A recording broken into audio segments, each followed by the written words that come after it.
Important question है और हमेशा दोस्तों ये प्रश्न पूछा जाता है। प्रश्न है मानव शरीर में पाचन का अधिकांश भाग किस अंग में संपन्न होता है।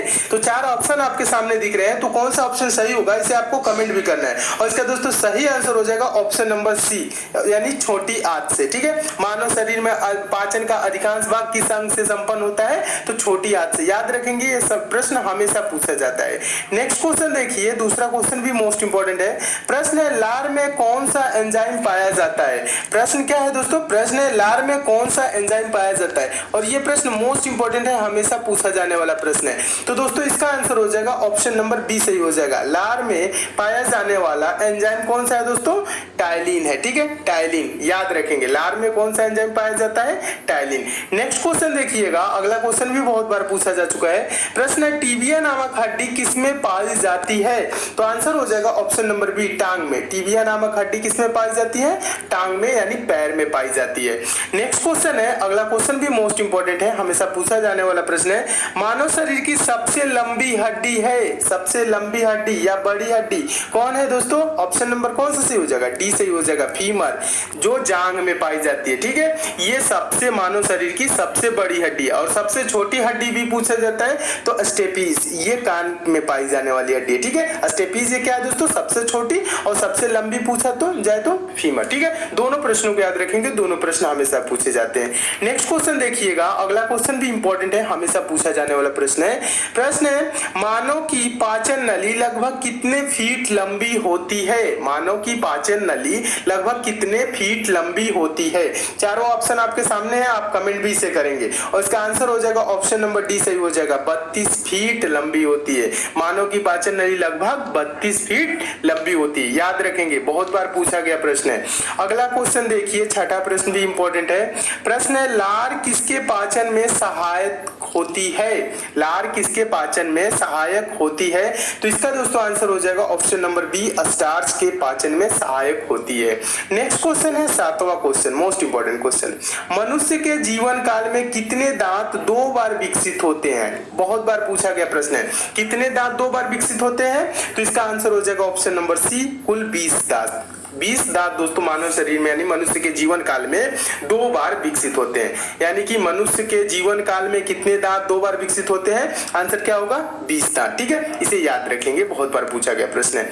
नेक्स्ट क्वेश्चन देखिएगा, सारे क्वेश्चन दोस्तों मानव शरीर से है, यानी मानव शरीर क्रिया विज्ञान से रिलेटेड है। इसमें और भी क्वेश्चन है, उसको भी मैं कराऊंगा, और जो ये सिलेक्टेड क्वेश्चन है जो हमेशा पूछे जाते हैं उन प्रश्नों को शामिल किया, इसलिए दोस्तों लास्ट तक सारे क्वेश्चन को देखते रहिए। ठीक है, 8वां क्वेश्चन देखिए, 8वां क्वेश्चन है मानव शरीर का रक्त बैंक डॉट डॉट डॉट कहलाता है, यानी ब्लड बैंक कौन कहलाता है, ब्लड बैंक किसे कहा जाता है, तो इसका आंसर हो जाएगा ऑप्शन नंबर ए, प्लीहा को। प्लीहा को दोस्तों क्या बोला जाता है, मानव शरीर का ब्लड बैंक यानी रक्त बैंक कहा जाता है। ठीक है, इसे भी याद रखेंगे।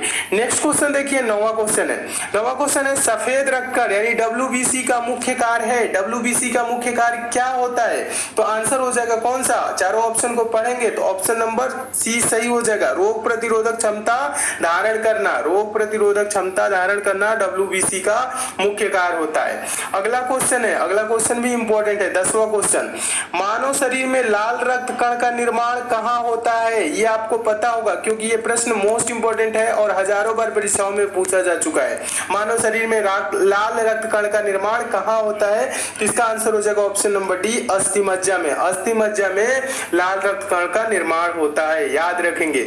नेक्स्ट क्वेश्चन देखिएगा, 11 नंबर क्वेश्चन है, ये भी महत्वपूर्ण है। हीमोग्लोबिन किसका महत्वपूर्ण घटक है, तो आंसर इसका क्या हो जाएगा, चारों ऑप्शन को पढ़ेंगे तो ऑप्शन नंबर इसका ए सही हो जाएगा। हीमोग्लोबिन किसका महत्वपूर्ण घटक है, तो आरबीसी का महत्वपूर्ण घटक है, इसे भी याद रखेंगे। अगला क्वेश्चन देखिएगा, 12 नंबर क्वेश्चन है।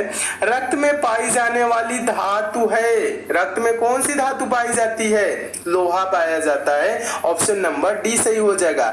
रक्त में पाई जाने वाली धातु लोहा है, इसे भी याद रखेंगे, ये भी प्रश्न बहुत बार पूछा गया है।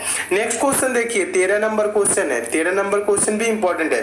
पाचन क्रिया में प्रोटीन निम्नलिखित में से किस पदार्थ में बदल जाते हैं, पाचन क्रिया में प्रोटीन निम्नलिखित में से किस पदार्थ में बदल जाते हैं? तो इसका आंसर हो जाएगा ऑप्शन नंबर सी, एमिनो अम्ल में बदल जाते हैं। ठीक है, इसे भी याद रखेंगे।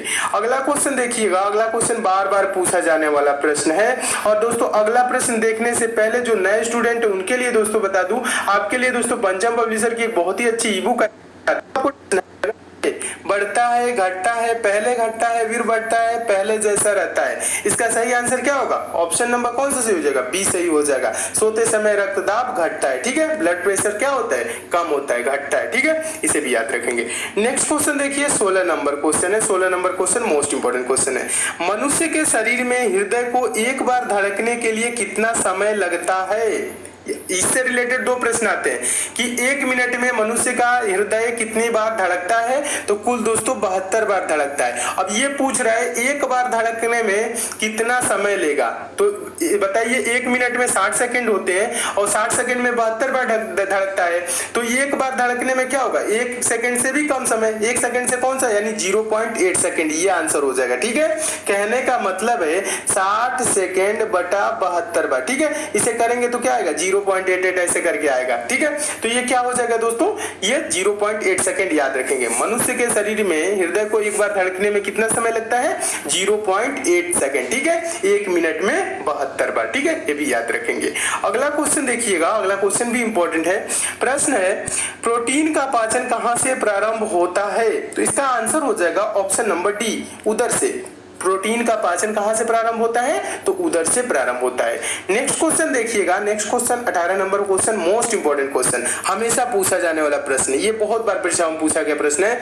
मानव मस्तिष्क में बुद्धि का केंद्र है, बुद्धि का केंद्र कौन है? इसका आंसर कौन सा हो जाएगा? ऑप्शन नंबर बी सही हो जाएगा, सेरेब्रम। ठीक है, सेरेब्रम क्या होता है दोस्तों? मानव मस्तिष्क में बुद्धि का केंद्र है। ठीक है, इसे भी याद रखेंगे। अगला क्वेश्चन देखिएगा, अगला क्वेश्चन भी पूछा गया प्रश्न है, मूत्र का पीला रंग किसकी मौजूदगी के कारण होता है? मूत्र का पीला रंग किसकी मौजूदगी के कारण होता है? तो इसका आंसर क्या हो जाएगा? ऑप्शन नंबर कौन सा सही हो जाएगा?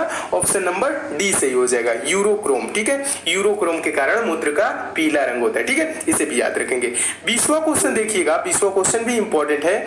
20वां क्वेश्चन है, मानव शरीर में सबसे छोटी अंतःस्रावी ग्रंथि कौन सी है? मानव शरीर में सबसे छोटी अंतःस्रावी ग्रंथि पूछ रहा है, तो इसका आंसर क्या होगा? ऑप्शन नंबर कौन सा सही हो जाएगा? सी सही हो जाएगा, पीयूष ग्रंथि। मानव शरीर में सबसे छोटी अंतःस्रावी ग्रंथि पीयूष ग्रंथि है। नेक्स्ट क्वेश्चन देखिएगा, अगला क्वेश्चन भी इंपॉर्टेंट है। प्रश्न है, मानव शरीर में सबसे बड़ी अंतःस्रावी ग्रंथि है, यानी अंतःस्रावी ग्रंथि कौन सी है? सबसे छोटी ग्रंथि पीयूष ग्रंथि थी। ठीक है, और ये पूछ कह रहा है दोस्तों, मानव शरीर में सबसे बड़ी अंतःस्रावी ग्रंथि कौन सी है? तो इसका आंसर क्या हो जाएगा? ऑप्शन नंबर कौन सा सही हो जाएगा? कमेंट भी करना है। ऑप्शन नंबर ए सही हो जाएगा, थायराइड। मानव शरीर में सबसे बड़ी अंतःस्रावी ग्रंथि थायराइड ग्रंथि है, इसे भी याद रखेंगे, ये भी बहुत बार पूछा गया प्रश्न है। नेक्स्ट क्वेश्चन देखिए, अगला क्वेश्चन है, पीनियल ग्रंथि कहां स्थित होती है? तो इसका आंसर हो जाएगा ऑप्शन नंबर बी, मस्तिष्क में। ठीक है, पीनियल ग्रंथि मस्तिष्क में स्थित होती है, इसे भी याद रखेंगे। नेक्स्ट क्वेश्चन देखिए दोस्तों, ये सब प्रश्न आपको अच्छे लग रहे हैं तो वीडियो को लाइक जरूर कीजिएगा। ठीक है, देखिएगा 23वां क्वेश्चन है। और दोस्तों इन सब प्रश्नों की पीडीएफ चाहिए तो टेलीग्राम को भी आप ज्वाइन कर लीजिएगा। टेलीग्राम का लिंक नीचे डिस्क्रिप्शन बॉक्स में है, जहां पे दोस्तों मैं समय समय पे पीडीएफ भी प्रोवाइड कराता रहता हूँ, सारे वीडियो की लिंक भी आपको वहां से मिल जाएगी, तो टेलीग्राम को आप जरूर ज्वाइन कर लीजिए। देखिए क्वेश्चन है, मानव शरीर की किस ग्रंथि को मास्टर ग्रंथि कहा जाता है? मास्टर ग्रंथि हमेशा पूछा जाता है, किस ग्रंथि को मास्टर ग्रंथि कहा जाता है? तो इसका आंसर हो जाएगा ऑप्शन नंबर सी सही हो जाएगा, पीयूष ग्रंथि को दोस्तों मास्टर ग्रंथि कहा जाता है। इसे भी दोस्तों याद रखेंगे हमेशा, क्योंकि हमेशा पूछा जाने वाला ये प्रश्न है, हमेशा के लिए याद रखेंगे।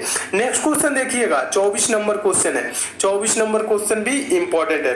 क्वेश्चन है, बच्चों का लिंग निर्धारण किसके गुणसूत्र से होता है? पिता के, माता पिता दोनों, किसी के द्वारा नहीं। तो इसका आंसर हो जाएगा ऑप्शन नंबर ए, पिता के। बच्चों का लिंग निर्धारण किसके गुणसूत्र से होता है? तो पिता के गुणसूत्र से। ठीक है, इसे भी याद रखेंगे। अगला क्वेश्चन देखिएगा, बहुत बार परीक्षाओं में पूछा गया प्रश्न है। प्रश्न है, पिट्यूटरी ग्रंथि कहां स्थित होती है? तो इसका दोस्तों आंसर हो जाएगा कौन सा? ऑप्शन नंबर ए सही हो जाएगा, मस्तिष्क में। पिट्यूटरी ग्रंथि मस्तिष्क में स्थित होती है, इसे भी याद रखेंगे। दोस्तों अगर आप मैथ में वीक है, मैथ